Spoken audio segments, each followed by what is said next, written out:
Hello friends, तो आप हैं एम अचीवमेंट एकेडमी पर और मैं हूं राजू सी लोधी, आपके जीएस की फैकल्टी। जो कि मैं आपके जीएस के सारे सब्जेक्ट कराऊंगा जेल प्रैरी के। तो फ्रेंड्स, बने रहें हमारे चैनल के साथ। हम आपके लिए लेके आए हैं पूरा का पूरा जेल प्रैरी का कोर्स, जो कि हम सून जल्द ही हम फ्राइडे को अनाउंस कर रहे हैं कि फ्राइडे को हम स्टार्ट कर देंगे, क्योंकि अभी लेक्चर डिज़ाइन करने में टाइम लग रहा है। साथ ही हम इंग्लिश की एक नई फैकल्टी लाना चाहते हैं जिन्होंने एसएससी सीजीएल 2 बार फाइट किया है, दोनों बार निकाला है। तो ऐसी ही हम अच्छी फैकल्टीज़ लेके आना चाहते हैं, तो उनसे बात भी चल रही है, साथ ही लेक्चर भी डिज़ाइन हो रहे हैं। तो हम आज के लेक्चर स्टार्ट करते हैं, जहां मैंने आज कुछ प्रीवियस ईयर क्वेश्चंस लिए हैं आपको ये बताने के लिए कि किस तरीके से पेपर आता है, कितना टफ होता है, कितना सिंपल होता है। तो स्टार्ट करते हैं हम आज का लेक्चर।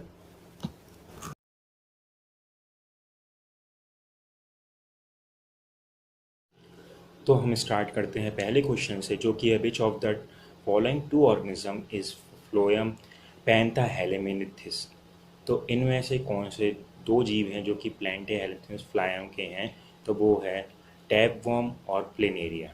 ठीक है, तो हम नेक्स्ट क्वेश्चन की तरफ जाते हैं। बायो के जो क्वेश्चन हैं वो आप डायरेक्ट याद करिए और कोशिश करें कि थोड़ा इंग्लिश में याद करें, क्योंकि पेपर में हिंदी कई बार आपको याद नहीं रहेगी। बायोलॉजी में थोड़ा इंग्लिश की टर्म्स ही ज़्यादा टाइम तक आपको याद रहती हैं।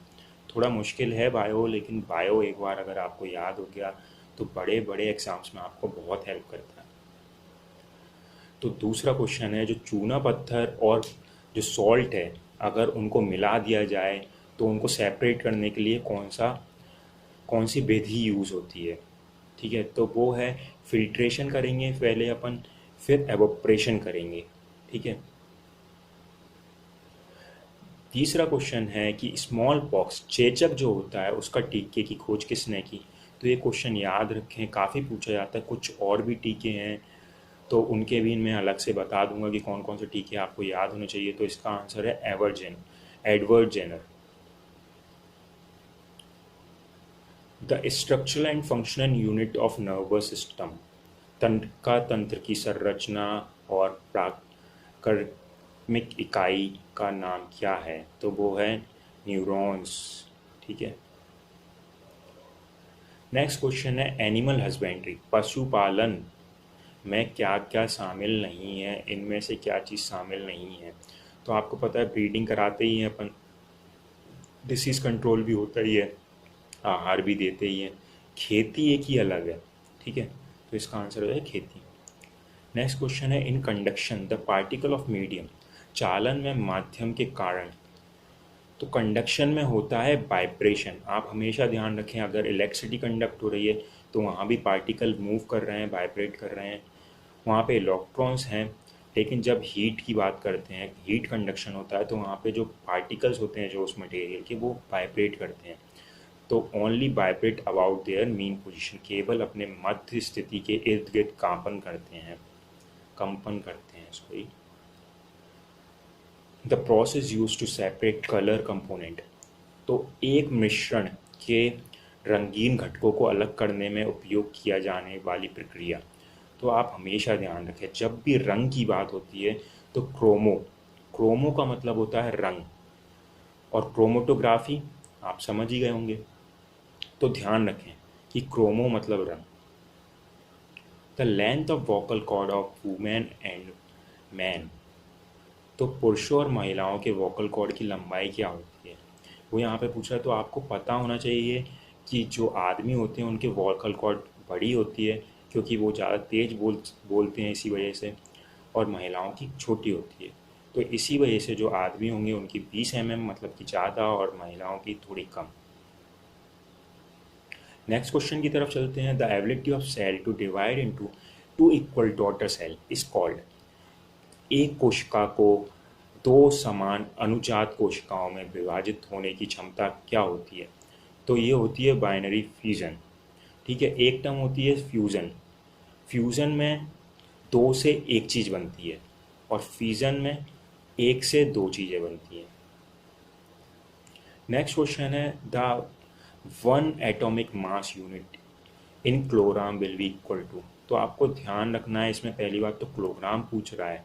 ठीक है, अगर यहीं पे ग्राम पूछ लेता तो अपना आंसर चेंज हो जाता, क्योंकि फिर वो हो जाता 10⁻⁻24 ग्राम। ठीक है, तो ये क्वेश्चन ऐसे भी पूछ सकता है 1 AMU कितना होता है, क्योंकि हम डायरेक्ट कभी कभी शॉर्ट फॉर्म भी कभी कभी एग्जामिनर पूछ लेता है। अगर एग्जामिनर को पता है कि बच्चों को AMU का मतलब नहीं पता होगा तो वो कभी कभी डायरेक्ट भी पूछ लेता है 1 AMU कितना होगा। नेक्स्ट क्वेश्चन की तरफ चलते हैं। To get a large shadow of an opaque object the point source of light should be placed. एक जब अपारदर्शी वस्तु की बड़ी छाया को प्राप्त करने के लिए प्रकाश के बिंदु का स्रोत रखा जाना चाहिए। तो जैसे कि आपको पता है, जब हम लाइट के पास जाते हैं तो अपनी जो परछाई होती है वो बड़ी होने लगती है। जैसे दूर जाते हैं हम लाइट से तो हमारी जो परछाई होती है वो छोटी होने लगती है। तो यही है यहाँ पे क्वेश्चन, जब हम very very close to object, ठीक है, वस्तु के पास जाएंगे तो छाया जो होगी वो बड़ी होने लगेगी। नेक्स्ट क्वेश्चन की तरफ चलते हैं कि identify the micro organism from which the first antibiotic was obtained. तो उस सूक्ष्म जीवी को पहचाने जिसकी प्राथमिक एंटीबायोटिक प्राप्त हुई थी, तो वो है पेनिसिलिन। ये ध्यान रखें, ये क्वेश्चन भी काफ़ी पूछा जाता है अलग अलग एग्जामों में, तो इस क्वेश्चन में भी आप ध्यान रखें। नेक्स्ट क्वेश्चन पे चलते हैं। तो जब कोई व्यक्ति पहाड़ पर चढ़ता है तो क्या होगा? तो आपको पता है आप ग्रेविटी के अगेंस्ट चढ़ रहे हैं, जो गुरुत्वाकर्षण बल है उसके आप विरोध में जा रहे हैं, तो ये चीज़ ध्यान रखें। तो यही इसका आंसर है, he is doing work against the gravity. Next question है, यो आपके घर से जो डाकघर है वो 1.25 किलोमीटर है, 1.25 किलोमीटर है, तो उसको मीटर में बदलें।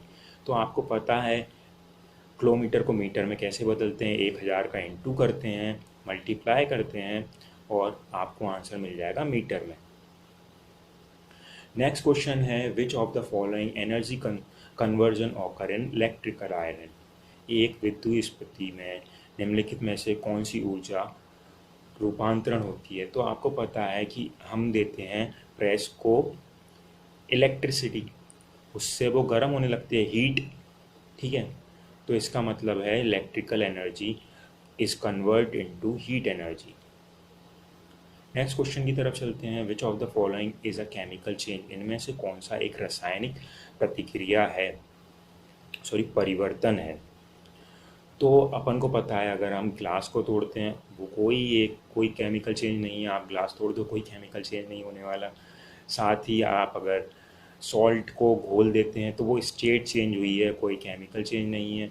यहाँ पे भी अगर आप बर्फ़ को मेल्ट करते हैं तो वो सॉलिड से लिक्विड में गया, यहाँ पे भी एक फिज़िकल स्टेट चेंज हुई है, कोई केमिकल चेंज नहीं है।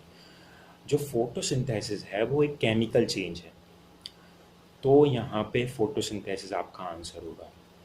नेक्स्ट क्वेश्चन की तरफ चलते हैं। विच of the following statement is correct about cathode and anode रे।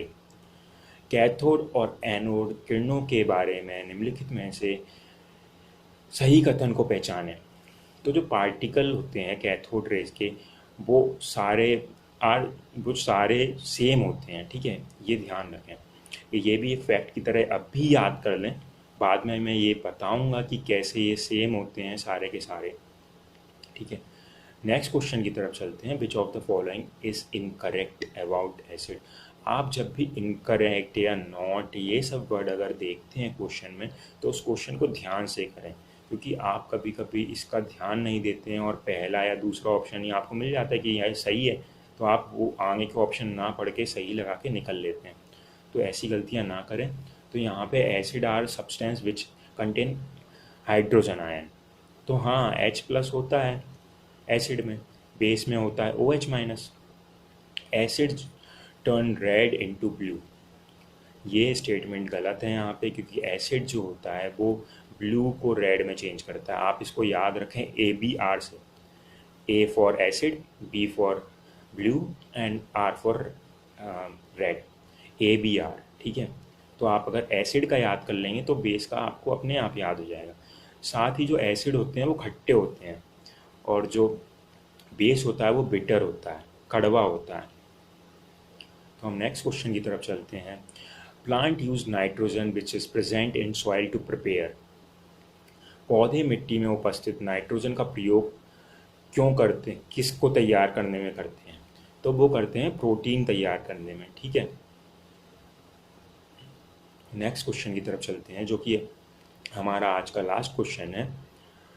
ये है कि कोई बस चल रही है, 10 सेकंड्स पहले उसने अप्लाई किया ब्रेक, रुकने से 10 मिनट पहले उसने 10 सेकंड पहले उसने किया था ब्रेक अप्लाई, और जब वो रुकी और जब वो चल रही थी, मतलब ब्रेक लग गया था, तो रिटार्डेशन हो रहा था 5 मीटर/सेकंड स्क्वायर से। तो आपको पता है जो वेलोसिटी होती है वो होती है एक्सलेशन इनटू टाइम, या फिर ये बोल सकते हैं एक्सलेशन होता है वेलोसिटी अपॉन टाइम।